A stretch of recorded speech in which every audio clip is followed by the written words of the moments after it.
When we come back, any of you remember this? It's like somebody goes to a restaurant, orders a big steak dinner, martini, all that stuff, and then, just as you're sitting down, they leave. Well, just hours later, he left, reportedly eating and running, and leaving one restaurant with the tab. Uh-oh, the CEO of Bennigan's on whether he has a beef with that. Come on, he's the president. I mean, other people pay, right? Do they? I don't know. Retail beef prices have never been higher. The USDA saying they're up nearly 16% in less than 2 years. So how is Bennigan's able to sell $7 burgers in the face of all of that and $14 steak dinners? We've got CEO Paul Mangiamele here to really maybe expose the secret. What's going on? How are you able to do that? You and the beef. Every time I come on, we have to talk about rising beef prices. Well, they're still rising. Let's lay it out. Okay, so USDA is, they grade the beef. Right. Okay, so you've gone to cheaper cuts and are now serving dog food, right? Absolutely not. Okay. Okay. Now that was the other guy. not me. That was the competition. Okay. Not us.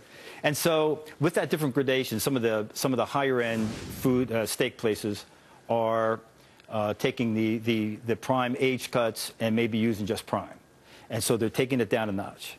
Some people that were using choice are now using select. Right. And so they're trying to balance some of that cost. But here's the other piece. There's some headwinds and there's some tailwinds. Some of the headwind, of course, is the continuing rise of the beef cost. The tailwind is because of the mild winter, the corn crop is abundant.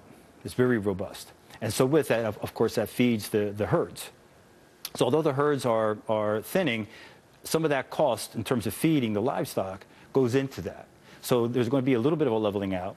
It's still very precarious, but there's obviously not enough to let people, eat chicken. Well, but then that's where you have to continually reinvent yourself. Yeah. I think there's. You guys change your menu like every week, don't you?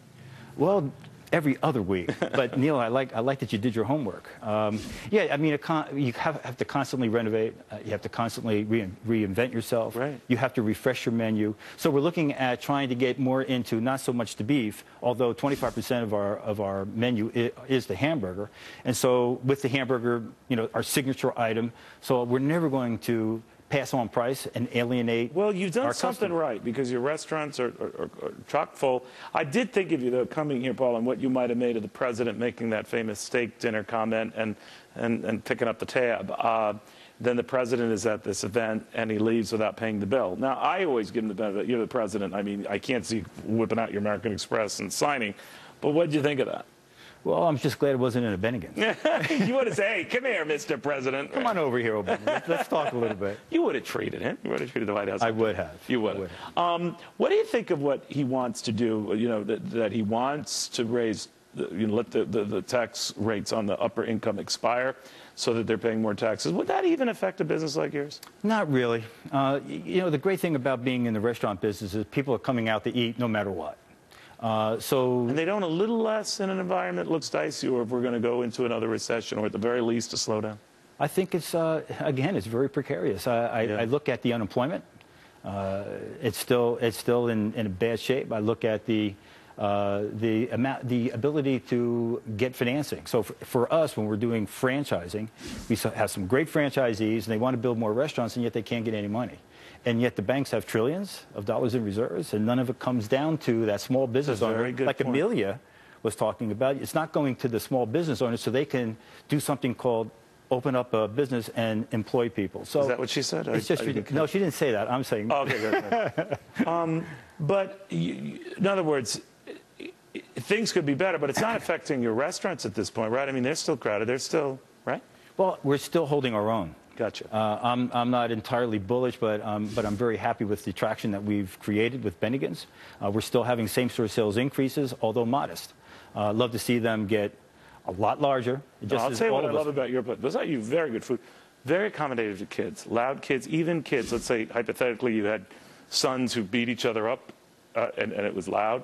It's okay, because you It can't is. hear them screaming, which is good. Over the music, exactly. Over the music. So, it's a great place for the families to come. Gotcha. And then, of course, we take care of the singles and the people going out for a special occasion. And our bar, of course, is always I'm fun. the family from hell they dread sitting next to them. But no, you're doing something right, Paul, and you're to be thank you. commended for that in this environment. Well, thanks for having me on again. All right, let's do it again.